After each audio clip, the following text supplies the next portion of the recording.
Hey guys, my name's Andrew Voigt. I am here today with Nate Parrish, punk rocker, Cutlass guitarist, and we are going to be talking about his music. We are going to talk about his involvement with Cutlass and what makes him tick. So, Nate, welcome to the show. Yeah, thanks for having me. You forgot you left out avid toy collector, but that's Avid probably toy obvious. collector. That's right. I should have brought that part in. Well, we can definitely see it in the backdrop, and we may get to that at some point in this conversation. So you are in California, correct? Yeah, California, West Coast, born and raised. What part? I live in Bakersfield. It is known as the armpit of California, I believe. But I am just close enough to LA without having to live there, and I'm close enough to the beach without having to live there. So it's sort of like a good in between space. I like it. It gets a bad rap, but I like it. Good, good. Well, what got you into punk rock? Let's start there. When I was in high school, I had a friend. Probably the first time ever I heard something in that world was I had a friend who had the Green Day album, and I really liked it. So they made me a tape. They dubbed it onto a tape, and I just loved the simplicity and the rawness, and it really seemed like uh, the vocalist really cared slash believed what he was saying. Like there was a angst to it, the teenage angst. And so I just kind of back then, you would just look at the liner notes.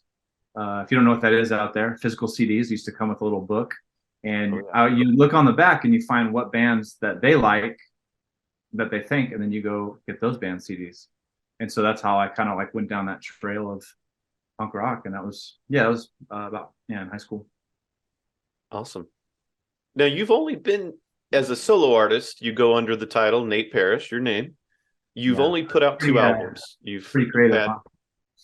what's that? But pretty creative, huh? Oh, very creative. I mean, you've Yeah. got a cool name, so it works. Yes. Uh, you've put out two albums. You have I'm a Wreck, which was put out in 2020, and then you have Soul Surgery, which came out earlier this year. What I know you've been doing Cutlass, but prior to this, prior to 2020, what were you doing with punk rock? Not a ton. I when I first started playing music, I was in a punk band within 6 months of getting a guitar, and I thought, okay, cool, that's what I'll do forever. And then just through a series of events and kind of God opening doors, I somehow found myself in the worship world, which is something I was never even exposed to. I didn't even understand what that was, and so I was in a worship band that we got signed and we traveled. So I did that, and that led to another worship band, and that led to doing worship at a church, and that led to the Cutlass thing. So it sort of was always there, but like there was no product. I didn't really produce anything that you could listen to.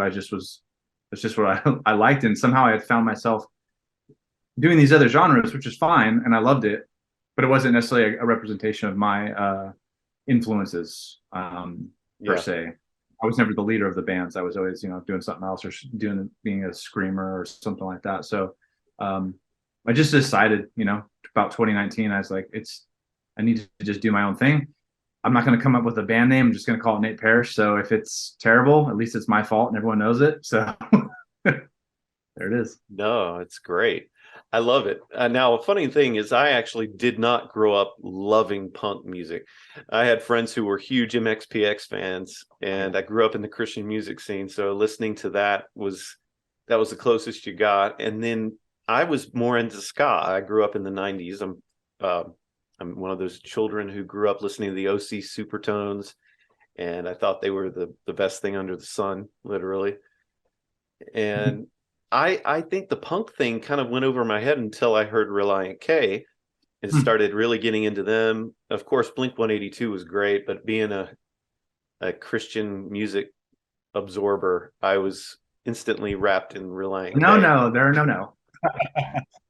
Yeah, so it was really interesting listening to your music for the first time a few years ago when I first heard I'm a Wreck, your first release. I noticed that you have a little more of that angst to it. It's not the Misfits by any means, so it's not like you're angry at the world, but something about punk rock that people who don't know punk rock won't fully understand this, but punk rock has always had an edge, an anti-establishment, a feel towards rebellion. And rebellion isn't, it's always been negative in a connotation, but in reality, rebellion can be a good thing, depending on what we're talking about. Now, for you, your lyrics are very rebellious, but in a way that resonates with me as a believer in Jesus. So tell me a little bit about that, how that relates to you as a punk rocker.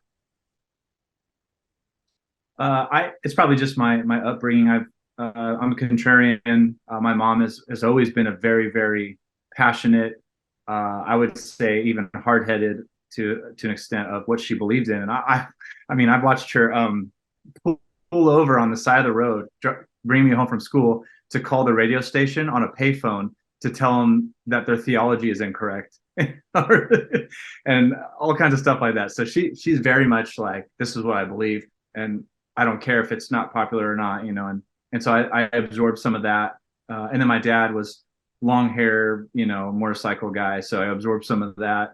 And I think it gave me it was a good environment to be a healthy skeptic, because, you know, I don't just take everything at face value, especially as a Christian. We're literally taught that this is not our home.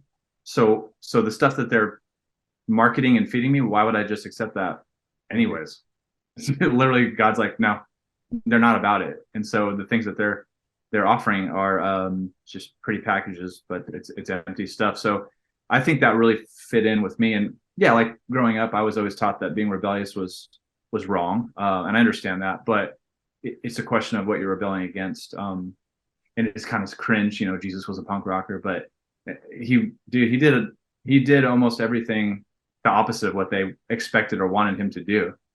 Overthrow the government? Nah, I'm not gonna do that. Don't hang out with those drunk people. No, I'm gonna hang out with them. You know, it just literally was doing all the stuff that the religious people were telling you you're not supposed to do, which is ironic because he's the guy.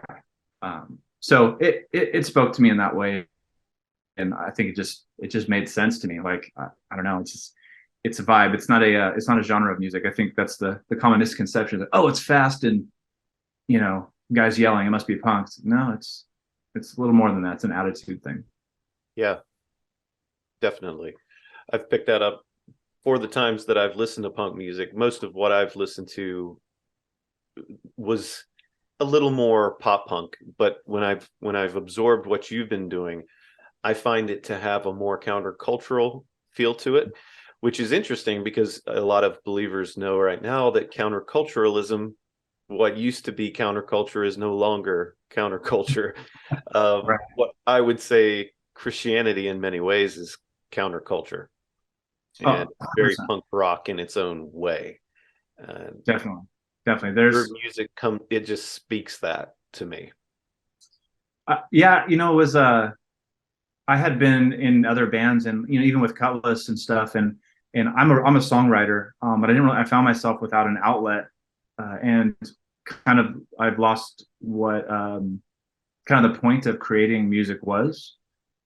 And so when I was started writing music, I just made a decision that I was going to sit down and write whatever came out without any editing or any kind of thought of what an audience would like or dislike or anything. It was purely for my self-expression, and I think it comes through in the music, and it's DIY. I mean, I literally I did it, record myself, so did all the artwork myself. So I think that's a lot of that punk rock ethos comes through in that as well.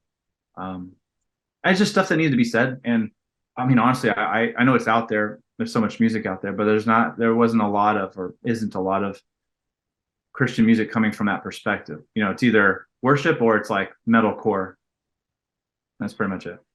You know, so it's like there's not a lot of like guys talking about some of the stuff that I'm talking about. I'm sure there is, but, you know, it's kind of rare, I'd say.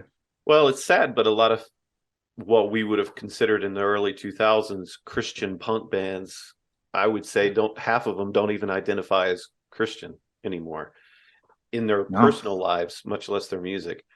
So to find you, it's distinct because we are in the era of worship music and modern Christian music. If you're listening to the radio, a lot of it is worship driven. And it's refreshing to find people like you who are strong in your convictions and your faith. You love Jesus. You have a different approach to your music. And you're also part of Cutlass. And I don't want to make this a Cutlass interview. This is Nate Parrish. But Sure. you are part of one of the biggest bands in Christian music. And Cutlass has been around for 2 decades. I know you've been a part of it for how many years now? 7. 7 years. Mm-hmm. And you've gotten to travel the world with the band, do a lot of tours, and that has had to have stretched you as a musician. Am I right? Big time. I met Cutlass when I was touring. My first band was called Worth Dying For. I think they've actually they might have been interviewed by CCM at some point in the past year. They changed their name and all that stuff. But so we did a tour with Cutlass, 1,000 Foot Crutch. It was a huge tour. It was our first tour, and I just clicked with James. He was wearing this metal band shirt, and I was like, "You don't like metal? You're Cutlass." And it turns out, I mean, he absolutely does. So we became friends, and years later, just out of the blue, "You want to play guitar for us?" And I was like, "Yeah." And then I hung up the phone. I was like, "I don't actually know if I could pull this off," because I mean, honestly, at that point, I wasn't playing anything in like drop tuning or any of that kind of stuff. Mm-hmm. So I was like, "I'm gonna give it a shot," because that's what you got to try, right? So if I could pull this off, that's pretty awesome. And yeah, 7 years later, so it definitely was stretching 100%. Fun story. I learned all the songs, and then I got on a Skype call with James. He's like, "All right, show me the stuff." And I started playing the rhythm. He's like, "Oh, what's the lead? Show me the lead part." I was like, "Wait, you don't do lead?" He's like, "No, you're doing the lead." I was like, "Can I call you back?" And so I didn't know, though I wouldn't know I was actually auditioning for lead guitar. So that was another layer on top of it. Yeah. So I'm not just, yeah. And so man. It's been great though. It's been stretching for sure. I had been not touring for at that point like 7 years off the road, and to go back and do that it's been great though. I love those guys. Yeah, I know that you've come out with 2 singles with the band in the last, I guess, 2 months or 3 months. Yeah, both of them are a little more aggressive than you've been playing in the last decade and a half, I would argue. So is that what we can expect from Cutlass coming up in the near future, or a little bit more rock? Let's see. Yes. Yeah. It's like, oh, it's great. Yeah, no, it's what you've heard is, yeah. Good. I mean, when I first heard Cutlass, it was, I think, the year 2000, 2001, when the first album came out. And that was the height of the Creed era, the new metal world. And Cutlass was right on the verge. They were not quite new metal. I don't think I would go that far, but I would say that they were hard rock. They were solid rock. And then, of course, they drifted into the worship scene for quite a while. And now I've been seeing this slow transition back into rock, which I think a lot of original fans are going to really love that. Yeah, the feedback has been really great, especially for, these guys like James and John Micah have been doing it for 20 years. I'm coming in as a newbie, but it's really cool to see those guys get, because candidly, we would talk and sometimes we're like, does what we're doing matter? You often wonder that as an artist. Even myself, I get caught up in like, does anyone actually care? I mean, I do care. I mean, I shouldn't, but like I want to make an impact. And so sometimes you don't know if it's happening. And it's been really cool with these last 2 singles, especially, to see people be like, "Man, I've been listening to you guys forever, and this is some of your best stuff, and music has helped me through this or that." And that's what keeps you going. So I'm really stoked for James and John Micah specifically to get kind of a second wind on that stuff, because it's a hard life. People think it's, we're on a fancy bus getting steak every day, but it's not quite that. Are you sure you're not getting steak every day? You get steak sometimes. Okay. But that's on my right. Okay. I asked for steak, but I get pizza. But yeah, no, it's been cool. The feedback has been great, and I love playing the new stuff, because it's so heavy, and I like that, Yeah, it's great. For fans who have not listened to the music, make sure you go to Spotify or Apple Music or wherever you get your music. listen to the new Cutlass music, and it has a fresh take on the modern sound of harder rock, but it also has the old Cutlass sound that people from that era will really, really embrace. So let's talk back to you about your punk music a minute. Soul Surgery, your most recent record. Tell me what inspired that one.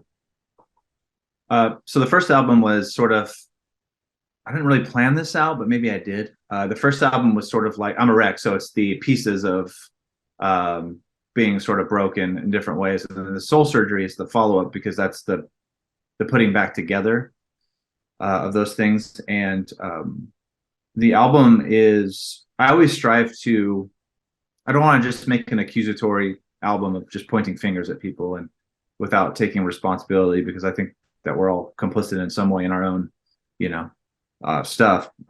But it's really a sort of examination of myself and culture existing together, and how just we need help, man, and the different ways that the world has to help us it's all temporary, it's all surface, it's all empty, and so the Soul Surgery title comes from that. It's not the aspirin. If you look on the album artwork, it's all kind of got this medical thing, and so prescriptions and different things like that. It's all metaphors for surface healing, temporary things, where God is the one that designed us. He knows how to fix us, and so hence Soul Surgery. I love it. What's your favorite song on there as an artist? Which one did you enjoy the most? I really like God Knows. That's one of my favorite ones. God Knows, and then there's a one it's like I guess it's a deep cut. It's not one of the more popular ones, but it's called I Can't Be What You Want. That was one of the last songs I wrote for the album. So probably between those two. Yeah. What has God been teaching you individually as a person, not just a musician? Well, a lot of it has to do with I'm a newish dad, and so 10 out of 10 would recommend. But as I do, having a kid really changes your worldview pretty instantly. And I look at my son, and I'm like, so does God see me like this? Because when Bishop goes and breaks something of mine, I'm like, it's just a kid, Or before, I'm like, no, my He-Man toy. But now I'm like, it's a kid. And so I think I've been learning a lot about patience. I've been learning a lot about how God sees us, and the things that we attempt to do. We're building this thing for God, and He looks at us and we're just kids playing in a sandbox building sandcastles. He's like, oh, that's cute. I love those guys. Yeah. But we think we're building empires, and He's like, no, you're not, but I still love it. So I think it's a good perspective on what we do with our time on earth, and what matters. A lot of that kind of stuff. I love it. That is great. Tell me about your action figure collection. I think that's probably the most important thing. This is what the people want to hear. Okay. Yeah. This music stuff, whatever. I've been collecting toys since I was obviously a kid, but I really like the it's gonna sound funny, but I'm an artist, so a graphic designer, and I like to make things. So I really admire the artistry and the mechanics of action figures. You can have some action figures there. The articulation and just like the creation and the process of those, I just love it. And so I look at them as, I put them in my office. This is my studio office. I put them in here as an inspiration. Sometimes I just, it helps when you're writer's block or you're something, you just pull out an action figure and you're just, posing them and stuff. And it's sort of like a recalibration of my mind, and like gets those creative juices flowing. So I like toys, but I also admire the creation of them. I just think that they're awesome, dude. I collect toys because they're rad. What else would I do? I have no intentions of keeping them in the box and reselling them. I took them all out. I like to pose them. Yeah. Yeah. I'm a nerd, so I'm the same way. I am the same way. And just because I have the opportunity to show the audience this is my prize toy from my childhood in the 80s. yes, there he is. The His rock. granddad. I don't know if anybody watching is going to even know what this is, but I know you do. You and I have actually had a conversation, ladies Yeah. and gentlemen. So there's a great example of a toy that is, for one, it's nostalgia. We all like nostalgia, Yeah. but it reminds you of simpler times. I think that's the other element. It kind of it takes you back to those times when life was simple, and sometimes it's nice to go back there. But also that transforms into a rock. I mean, come on, there's some ingenuity and engineering in that, right? It's impressive. There's no debating that it is amazing for that reason and that reason alone. That's right. We might have to do another episode with Rock Lord lore. I would love that. I think we need to do that. Well, tell me this. How can fans find you on Instagram, Facebook? Which websites are you on? Do you have your own website? Yeah, NateParrish.com is the easiest. You go there and it pretty much takes you to every other place. But yeah, I'm on Facebook, Instagram, yeah, all the stuff. Twitter every now and then, maybe, but yeah. Can fans find your music on Spotify, Apple Music? Yep, Spotify, Apple Music. If you are a Bandcamp person, go to Bandcamp. There's something on. There's an EP on there that you can only get on Bandcamp. It's like a live EP that I did. But yeah, it's on every platform. Can we expect to see you playing live? Are you going to do any live music? Oh yeah, dude. I'm doing live music. It's mostly local stuff right now. So I'm playing in a couple of weeks. I gotta probably be playing live shows once or twice a month. So I have a couple. My first one of the year is coming up next week, and then a couple in February. Yeah. So Cutlass, we have a few Cutlass dates coming up too. So yeah, I'd like to get out and do more stuff as a solo artist, but all my band members are dads too, so it's kind of hard to coordinate. So. Yeah.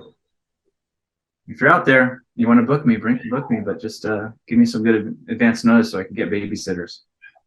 All we have to do is say there is an action figure toy auction, and yes, we'll get you to fly out. That'll work. Awesome, dude. Well, thank you for meeting with us. Fans, make sure you go check out his music wherever you listen and stream music. Also, maybe buy it to support him, buy some merch, and check out his social media pages as well. Thanks for watching.